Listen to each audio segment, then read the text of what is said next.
hoje. Irmãos, hoje nós vamos falar sobre o assunto que tem a ver diretamente com a nossa mordomia de todo cristão, de todo crente.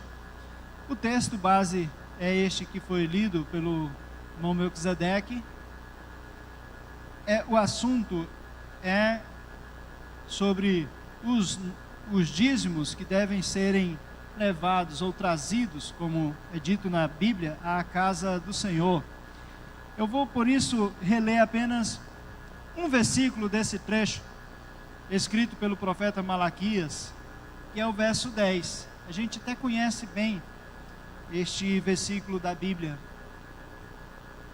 em que o profeta, sendo boca de Deus, ele diz: trazei todos os dízimos à casa do tesouro, para que haja mantimento na minha casa, e provai-me nisto, diz o Senhor dos Exércitos, se eu não vos abrir as janelas do céu, e não derramar sobre vós bênçãos sem medida.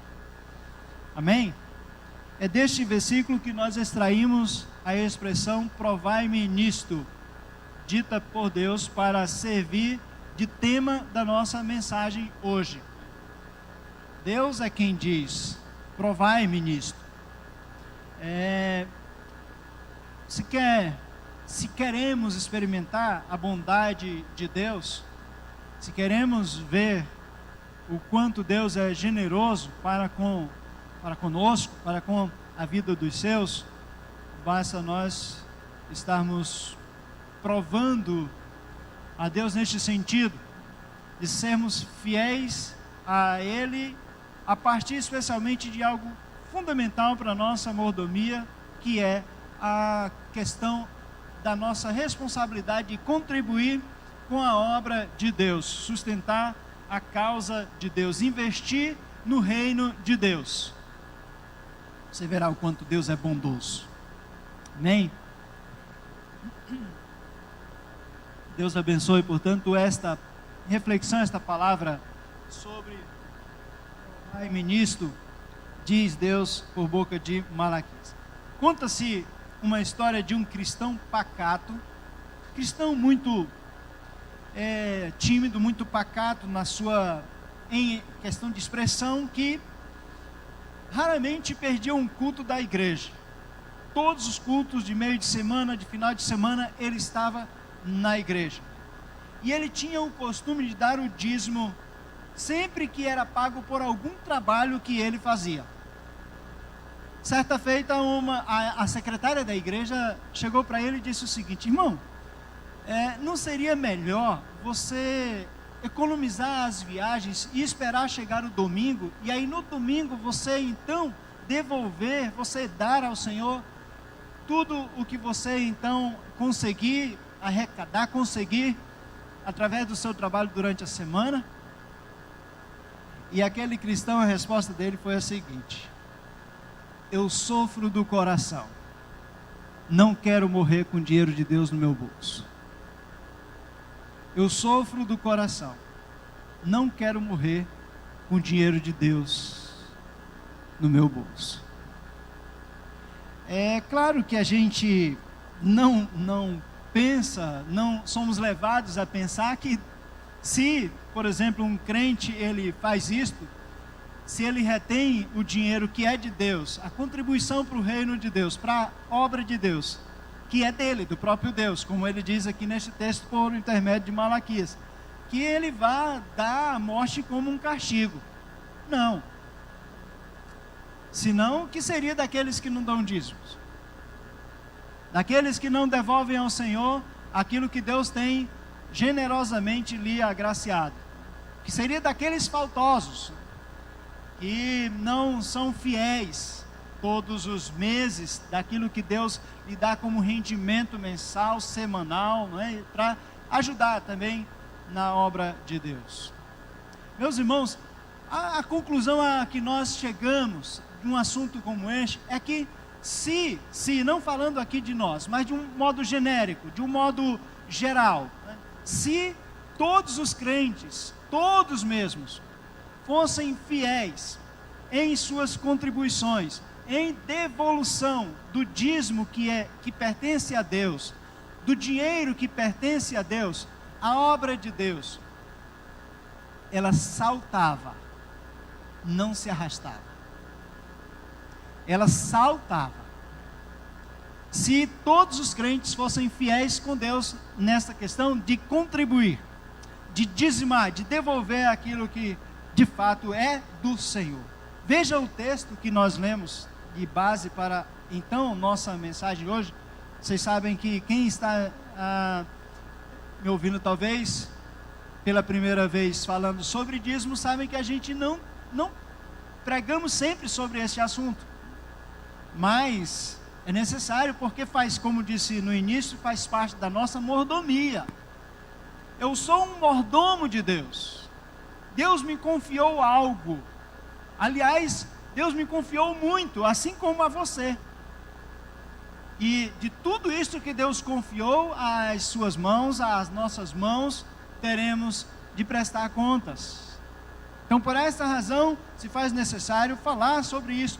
E a grande pergunta que nós temos nesse texto é dita pelo próprio Deus: roubará o homem a Deus? Foi Deus quem formulou esta pergunta. Roubará o homem a Deus? E o povo de Israel, indiferente, ou fazendo que como se não fosse com ele aquela bronca da parte divina, ele diz: mas o que temos te roubado? Era esta a resposta que o povo dava neste contexto da vida dos tempos de Malaquias. E Deus então responde por meio do profeta: vocês me têm roubado nos dízimos e nas ofertas. Os dízimos são a principal fonte de manutenção, de sustento da casa de Deus. Por isso é que o profeta diz que os dízimos deveriam serem levados à casa de Deus, para que na casa de Deus não faltasse o suprimento, o mantimento.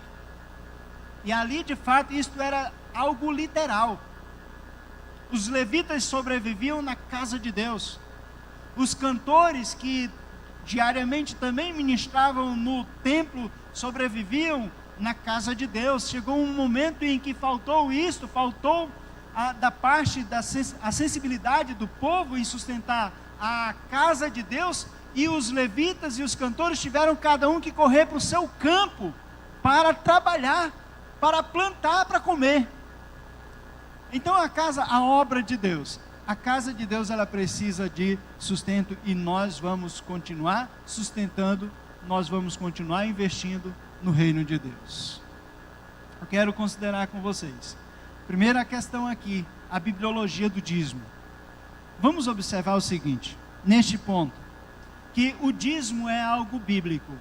O dízimo não é algo que é criado ou conceituado pelo homem, não. O dízimo é algo que ele reflete-se na palavra de Deus desde o seu princípio de narração, de história até mesmo dos homens, porque nós encontramos referência a ele antes da lei, antes mesmo da lei ser dada, e é nesse contexto aqui vivido por Malaquias, o tempo da lei. Mas antes desse tempo de Malaquias, o dízimo já era algo externado por Deus, mostrado por Deus, via a vida daqueles homens, daquelas pessoas que ele usou para falar, para praticar o assunto. O primeiro deles foi Abraão, que pelo que a Bíblia mostra, Abraão foi um dizimista.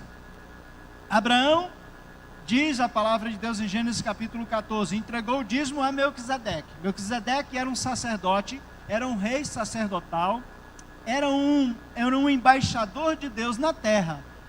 Abençoou Abraão em nome do Deus Altíssimo, Senhor dos céus e da terra, e também em nome do bendito seja Abraão, disse Melquisedeque, e bendito seja também o Deus de Abraão, por ter entregado em suas mãos todos os seus inimigos. E depois desta bênção sobre Abraão, a Bíblia declara que ele de tudo deu dízimo a Melquisedeque. E ele acabara de vir acabara de chegar, quando ele se encontrou com este rei, ele acabara de vir de uma batalha, onde na guerra também tinha o despojo, tinha o que se podia obter de lucro, e de tudo aquilo que ele conseguiu, e também daquilo que já tinha, ele deu a Melquisedeque o dízimo.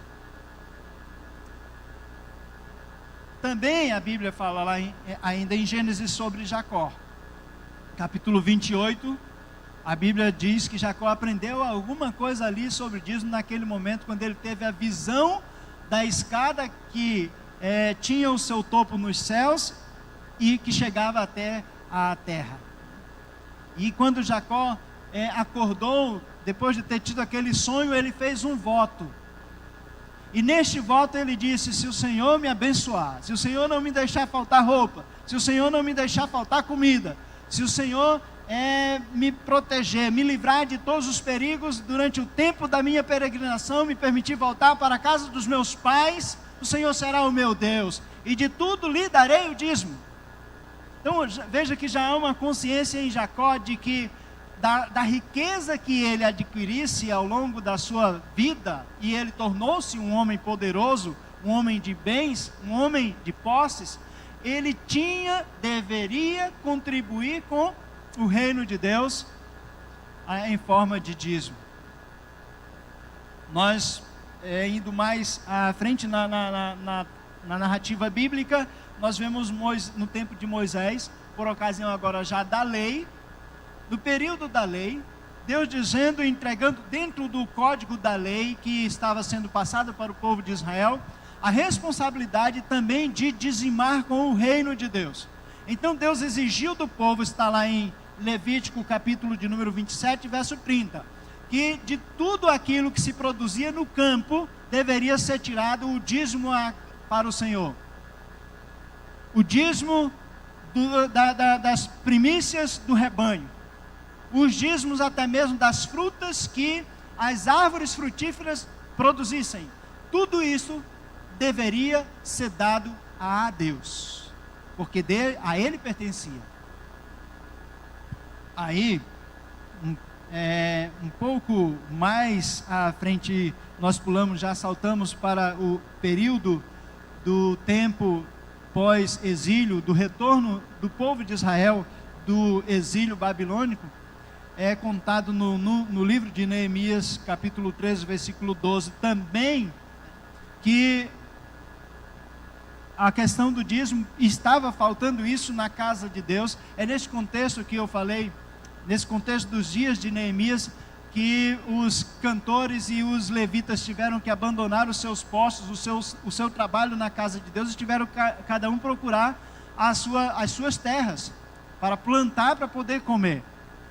Mas veja que nós observamos que nos dias de Neemias há uma questão envolvendo dízimo e reavivamento. O reavivamento provocando na vida dos israelitas também o compromisso de fidelidade com a casa do Senhor, a contribuição. Então eles levando de volta para a casa de Deus aquilo que estava posteriormente também mostrado aqui por Neemias, estava sendo retido, estava sendo deixado de praticar. O texto de Malaquias, meus irmãos, ele mostra que os dízimos e ofertas, como Deus assim menciona aqui, continuaram sendo importantes desde os tempos dos patriarcas até então o encerramento do Antigo Testamento.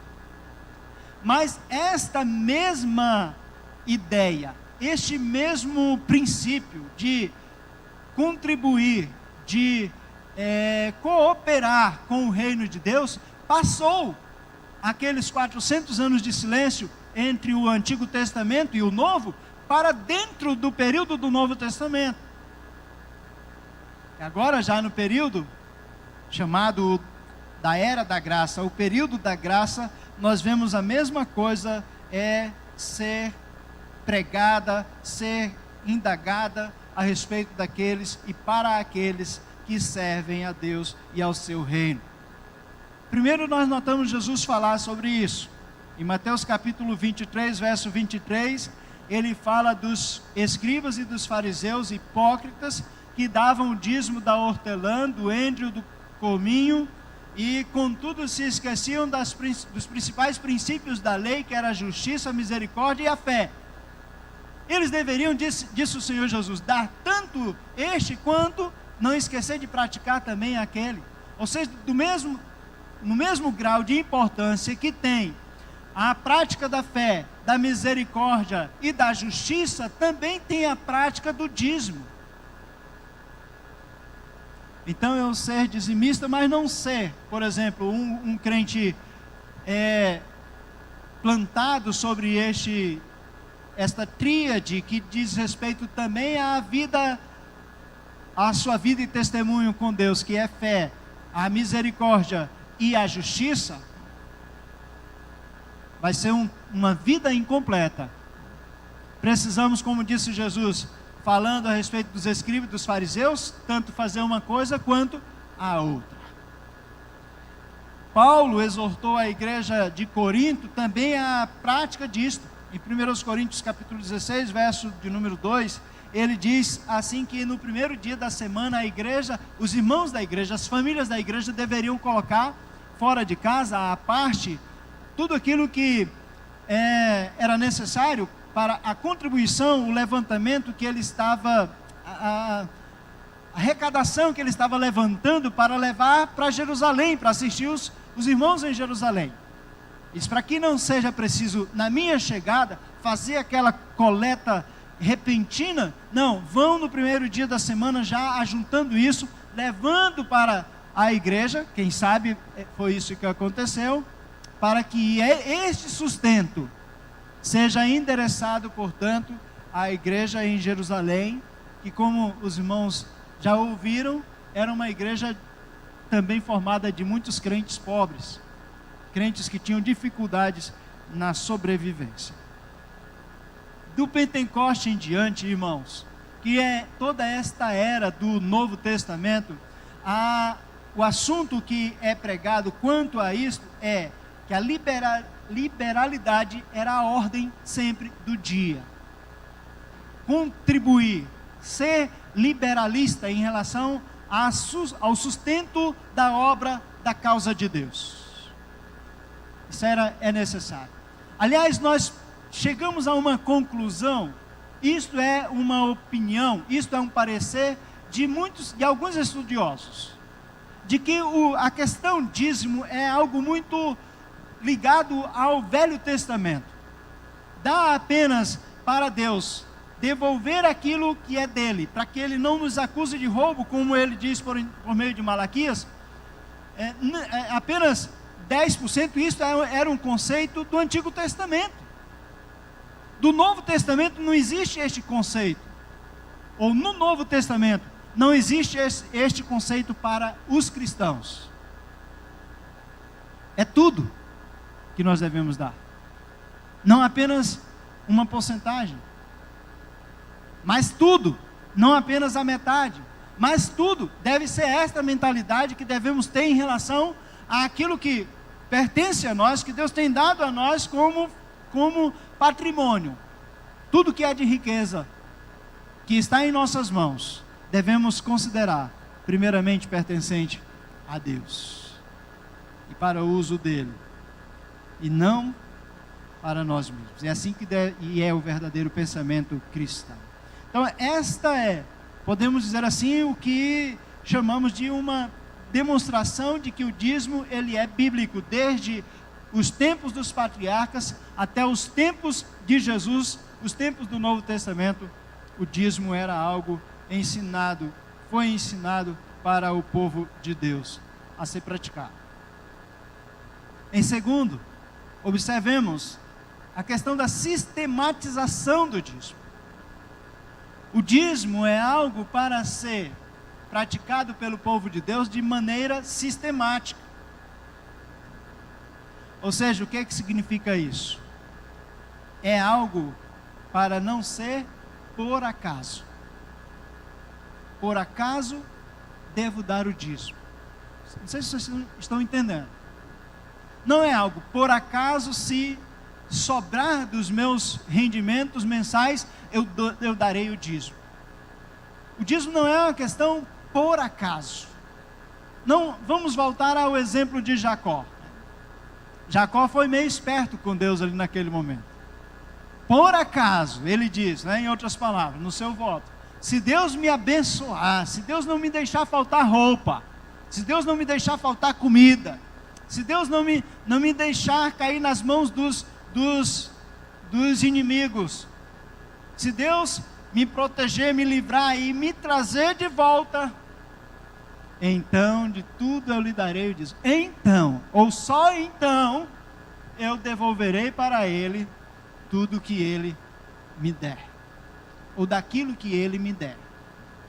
Então, a questão, portanto, do dízimo não é algo para que por acaso, ou quando der, a gente assim o pratique em relação à casa de Deus e ao reino de Deus.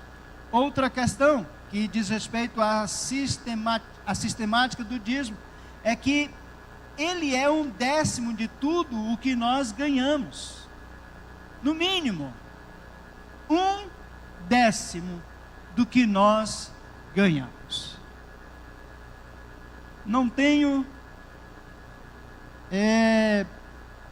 eu creio que nós não devemos ter, vou me expressar deste modo, nenhuma vergonha, nenhuma timidez, nenhum receio de dizer: eu pego do meu, ou do salário que eu recebo, ou do dinheiro que Deus me dá, e também devolvo à casa de Deus, invisto no reino de Deus. Não deve existir nenhuma timidez da nossa parte em fazer isto. Não deve existir nenhum propósito de esconder isso diante daqueles que estão ao nosso redor. Então o dízimo é 1/10 daquilo que nós ganhamos. Outro detalhe também em relação à sistematização: 10%, 1/10 de tudo que nós ganhamos, é o ponto de partida. Comece daí. Quem sabe Deus lhe permita ir além. E eu vou contar para vocês aqui algumas histórias de pessoas que foram além. Começaram a partir daí, mas que não se contentaram ao ver o quanto Deus estava lhes abençoando, e estes foram muito mais além. Comprei até um produto para mostrar para vocês. Vocês conhecem isso aqui? Isso aqui é aveia. Qual é o nome da aveia? Exatamente, é uma marca que eu lembro que desde criança eu já via no mercado, já via nas tabernas. Sabe, isso deve ser a foto do dono do moinho desta aveia, do moinho que produz esta aveia. Sabe como que começou a história deste homem? Certa vez ele ouviu Moody pregar. Vocês já ouviram falar talvez de Moody? Um grande pregador americano. E depois dele ouvir Moody pregar, ele foi tocado. E depois de alguns dias, ele procurou o pregador Moody, converteu-se, entregou sua vida a Cristo, e ele disse o seguinte: a sua oração para Deus naquele dia, da sua entrega de vida, foi: eu não tenho vocação para ser um pregador, mas eu tenho vocação para ganhar dinheiro.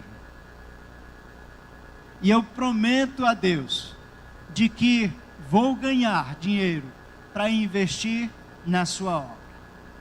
E esse homem, chamado de Henry Growell, ele começou a dizimar, investir no reino de Deus, contribuir com causas cristãs, chegando a dar de tudo que era dos seus lucros, entre 60% a 70% do que ganhava. Um homem que ficou rico, a partir do que ele ouviu Moody falar sobre assunto como consagração de vida. E Deus o fez prosperar. Há um outro exemplo. Eu trouxe um objeto para demonstrar. Vocês já ouviram? Vocês compram sempre no mercado? Nós compramos sempre esta marca de creme dental chamada Colgate. Esta é uma marca que pertence a William Colgate. A história deste homem cristão também começou da seguinte maneira. Ele, ainda muito novo, ainda jovem, direcionando-se para a cidade de Nova York, no objetivo justamente de trabalhar para ficar rico, para ganhar dinheiro, no canal do Porto, chegando a Nova York, ele encontra um senhor idoso e piedoso ali naquele porto, que lhe dá alguns conselhos a William Colgate. E um dos conselhos deste homem piedoso a este jovem foi: filho, seja um bom homem. O segredo para o sucesso: seja um bom homem. Entregue seu coração a Cristo. Devolva ao Senhor tudo o que lhe pertence. Produza um sabão honesto. Não roube na quantidade do peso.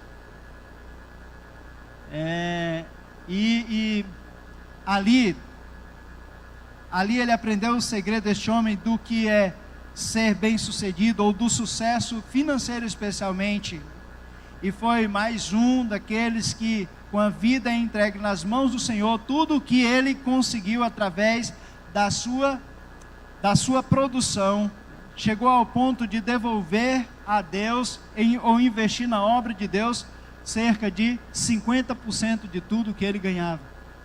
William Colgate começou dando 10%, subiu para 20% de todo o seu lucro, passou para 30% de tudo que ele lucrava, e chegou ao ponto de metade de todos os seus lucros. Deus estava sendo tão generoso com ele, que ele passou a investir na obra de Deus a metade de tudo que ele ganhava com os lucros da sua marca, do seu produto. Sim, há um outro exemplo que talvez os irmãos conheçam, que é o exemplo chamado do homem Rockefeller. Rockefeller, melhor dizendo, desculpe. Rockefeller foi o primeiro bilionário dos Estados Unidos, segundo o que eu li e pesquisei a respeito deste homem. Foi um dos apoiadores de Abraham Lincoln. E vocês sabem que Abraham Lincoln foi um presidente cristão, o mais cristão de todos os presidentes americanos. E Rockefeller, ele começou também uma vida de compromisso com Deus, investindo no reino de Deus da seguinte forma. Certa feita, alguém fez a pergunta para ele se ele era dizimista. Ele disse: eu sou. E você quer conhecer a minha história, como que tudo começou? E ele começou a contar de que tudo começou, a sua disponibilidade, a sua liberalidade em investir no reino de Deus, quando ele começou a trabalhar ainda criança, recebendo $1,50 por semana. E quando ele recebeu o primeiro salário, na primeira semana, ao chegar em casa, a sua mãe cristã chamou ele, o fez sentar na sala e disse assim: filho, dê ou entregue para Deus 10% do que você ganhou. E ele, olhando para as moedinhas ali no seu colo, então ele separa 10% daquele $1,50 que ele havia recebido ao longo do trabalho da semana inteira. E ele diz assim: se eu não tivesse se não tivesse aprendido, daí a importância de ensinarmos nossas crianças, não é, a fazer isso. Se eu não tivesse aprendido a dar o meu dízimo do $1 que recebi pela primeira vez na vida, não teria dado o dízimo do $1 bilhão ou do $1 milhão quando assim obtive pela primeira vez. Um homem cujo patrimônio, quando morreu, chegava a mais de 600, pelo que pesquisei, mais de 600 bilhões de dólares. E um nome muito conhecido nos Estados Unidos. É um ponto de partida apenas o que nós damos para Deus. De repente Deus lhe fará enriquecer ou prosperar muito mais. E como fazia aquele homem William Colgate, à medida em que via Deus lhe prosperando, mais ainda ele era generoso com Deus. Mais ele ainda era liberal com relação, contribuía com liberalidade para o reino de Deus. O dízimo tem a sua sistemática, portanto. Nós, para sermos bons dizimistas, precisamos ser fiéis a Deus o tempo todo. Só seremos bons dizimistas se não formos falhos o tempo todo em relação a isso. Não podemos ser bons dizimistas se nós falharmos. Como não poderemos ser bons cristãos se apenas, por exemplo, no decorrer da semana, vivermos para Deus apenas 1 ou 2 dias da semana. Deus requer o tempo inteiro de vida para o seu louvor e glória. Por último, nós queremos portanto, encerrar esta mensagem falando da recompensa, ou a recompensa que existe em sermos assim, sermos dizimistas. Primeira delas é que o dízimo faz algo para o bem das pessoas, ou ele faz bem à vida das pessoas. Ser dizimista não é algo que fará bem apenas à igreja, que ajudará apenas a igreja em relação à sua manutenção, aos seus lucros, mas também é algo que vai fazer bem pessoal. Fazer bem pessoal. Eu só conheço uma pessoa que fala, sempre brincando, nesse teor de que quando ele é fiel com Deus, em dar o dízimo todos os meses, em ser contínuo na sua fidelidade, aí é que Deus manda provas na sua vida. Só conheço um, mas ele fala isso brincando. O normal é nós vermos o quanto Deus nos faz bem. Provai-me e vede, diz Deus, se eu não vos abrirei as janelas dos céus e derramarei sobre vocês chuvas sem medida. Diz aqui Deus por intermédio do profeta, de que por vossa causa repreenderei o devorador, para que não vos consuma o fruto da terra. Deus protege até mesmo aquilo que pertence a nós, que é ao nosso campo de produção, seja o trabalho, uma empresa que você tenha, uma fonte, outra qualquer de lucro, de sobrevivência para a vida. Outra recompensa é que o dízimo ele alarga a visão espiritual que temos das coisas. O dízimo, ou ser fiel em contribuir, em estar sendo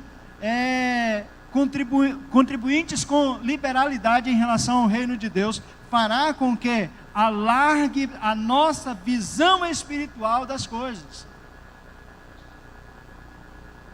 Por que nós contribuímos? Tem muitas pessoas, especialmente que não têm um entendimento bíblico pleno a respeito deste assunto, que quando eles olham para as igrejas, especialmente por este prisma, por este ângulo, a questão das contribuições dos fiéis, são tão tapados de mente, são tão tapados no entendimento, que julgam que essas contribuições, ser tirado do seu dinheiro, do seu trabalho, isso vai servir somente para engordar a conta poupança do pastor, ou dos líderes da igreja. Quando na verdade você nota, e poderá notar de um modo geral, que não. A obra é sustentada através da sua contribuição, da sua liberalidade aqui, e também do outro lado do mundo, muitas das vezes. Basta apenas nós termos de fato visão espiritual para isso. Outra recompensa é que isto faz com que nos tornemos parceiros e cooperadores de Deus. Cooperamos em parceria com Deus em relação aos seus propósitos. Ou seja, Ele coloca a nossa vida em harmonia e cooperação com o plano da redenção. O principal de todos os planos de Deus é a redenção da alma humana. E Deus nos coloca, portanto, como colaboradores disso, parceiros dele em relação ao propósito de salvar a vida dos pecadores perdidos. É o plano da redenção de Deus. Eu vou contar outra história nesse aspecto aqui, neste contexto aqui. Havia um casal de missionário, não me lembro, um casal de jovem, melhor dizendo, não me lembro o nome, que se candidataram em uma agência missionária para serem enviados para a África, para trabalharem em prol do reino de Deus, justamente contribuindo com este plano, o propósito da redenção humana. E a agência missionária constatou que a saúde da esposa daquele jovem era uma saúde muito frágil, e que não teria cabimento se a agência os enviasse para aquela região da África, onde certamente ela sofreria com os problemas de saúde. Então eles foram desclassificados, e o projeto de vida daqueles jovens foi por água abaixo. O desânimo, a princípio, tomou conta do coração daqueles dois jovens, porque o que eles ansiavam fazer na vida não chegou a se consumar. Mas depois de voltar para casa, aquele jovem parou para pensar no que poderia fazer para que contribuísse com o reino de Deus. O pai daquele jovem era um produtor de um vinho fornecido às igrejas, um vinho sem álcool, justamente aquele vinho que se distribui nas ocasiões de ceias. E ele então passou juntamente com a família, com o pai, a produzir esta marca de vinho, que eu tenho a sensação de que já vi no mercado, mas é de fora, que através daquela empresa, daquela marca de suco de uva, eles passaram a contribuir com milhões de dólares para a obra missionária. Ele não foi para o campo missionário, mas alcançou certamente muitas vidas através do seu empenho em consagrar, em projetar a empresa no objetivo de ser um instrumento usado para o reino de Deus também. Isto é recompensa da qual nós estamos falando, meus irmãos, por sermos fiéis a Deus com os nossos dízimos. Então concluo dizendo que não devemos guardar para nós. Lembrem da história que eu contei do homem fiel aos cultos na igreja, que dava dízimo de tudo o que ele conseguia como fruto do seu trabalho, em todos os dias. Não devemos guardar para nós aquilo que pertence a Deus, para que Ele não nos chame de ladrão daquilo que é seu. O dízimo de Deus não deve ficar nas nossas mãos, nos nossos bolsos. A obra de Deus não pode sofrer por causa da nossa atitude de retenção daquilo que somente a Deus pertence. Uma última história eu vou contar para encerrarmos esta palavra. A parábola do porco e da vaca. Não sei se já contei aqui para alguns, ou em um culto aqui. Mas esta parábola diz o seguinte: é uma história que um senhor rico de uma igreja perguntou ao pastor de sua igreja: por que todo mundo vive me criticando e me chamando de pão duro, quando sabem que já fiz um testamento deixando tudo o que possuo para instituições de caridade depois que morrer? O pastor ouviu aquela indagação e disse: eu vou lhe contar uma história de um porco e uma vaca. O porco vivia reclamando, se lastimando, porque ninguém gostava dele. E ele então diz assim à vaca: senhora vaca, ouço falar de que a senhora é muito bondosa. As pessoas chamam a senhora de bondosa, por quê? A senhora dá leite, a senhora dá nata, mas eu dou muito mais. De mim eu forneço pernil, de mim eu dou o bacon, né? De mim eu dou o torresmo, de mim eu dou a pororoca. Tem um tipo de comida também que é feita em algumas regiões do Brasil, chamada disso, que vem também do porco, e até os meus pés, ainda disse ele, vão para dentro de uma panela de feijoada. Contudo, ninguém me ama, ninguém gosta de mim. E a vaca parou, pensou e respondeu a ele dizendo: bem, eu acho que é porque eu contribuo enquanto estou vivo. Você só contribui depois que morre. Nós devemos contribuir quando? Enquanto estamos com vida. Enquanto Deus nos tem dado, nós podemos contribuir. Enquanto Deus tem nos fornecido sustento, nós podemos também com isto sustentar a sua obra, a sua causa. Por isso que Malaquias diz: não deixem de trazer à casa do tesouro os dízimos, para que haja nela mantimento, para que haja nela sustento. E eu vos abrirei as janelas dos céus, derramarei bênçãos sem medida. Ó, provai-me nisto. Provemos, irmãos, a Deus da sua bondade, do quanto Ele tem sido também generoso, do quanto Ele tem sido provedor na nossa vida, sustentador, mantenedor, nos dando, portanto, o pão, o trabalho primeiramente, para que dele nós possamos adquirir o pão para as nossas casas, para as nossas famílias, e consequentemente, irmãos, para a sua casa e a sua obra também. Amém?